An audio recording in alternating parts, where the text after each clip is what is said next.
Ngayong araw, pag-uusapan po natin ang sakit na coryza. Ang causative organism po ng coryza ay ang bakterya na Haemophilus paragalinarum. Ang pinakamainam po na panangga sa coryza ay ang pagbabakuna. Gamit po ng halimbawang bakuna ng sweeties ay itong coryza vaccine. Tatandaan po natin lagi, 2 to 3 hours bago magbakuna, kailangan bumahaw ang lamig ng bakuna. So 2 to 3 hours, dapat may labas siya sa ref. Ang thawing po ay napaka-importante sapagkat kung malamig po ang laman ng bakuna at ituturok niyo po sa katawan ng inyong mga manok, ay mangyayari po magkakaroon ng mga batal o naiipon dito yung tumitigas sa laman ng manok. Ngayong hapon po, papakita natin sa inyo paano ang pagbabakuna ng coryza. So nandito po ang bakuna. Ito pong hawak natin ang Socorex automatic poultry syringe. So nakaset po yan sa half cc o 0.05.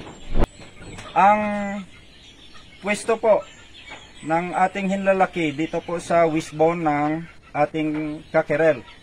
So hahawiin po ninyo yung balahibo, itutusok ito, press, release, konting massage, tapos na po yan. 1, 2,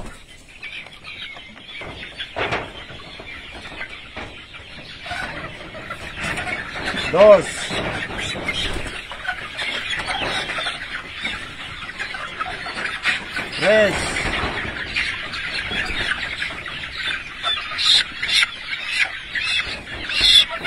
4,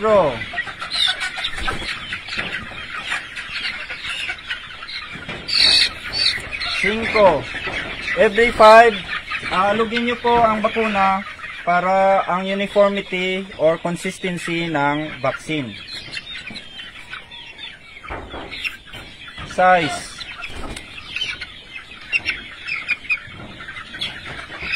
7,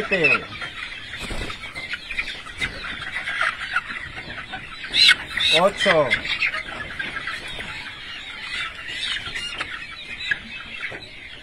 9,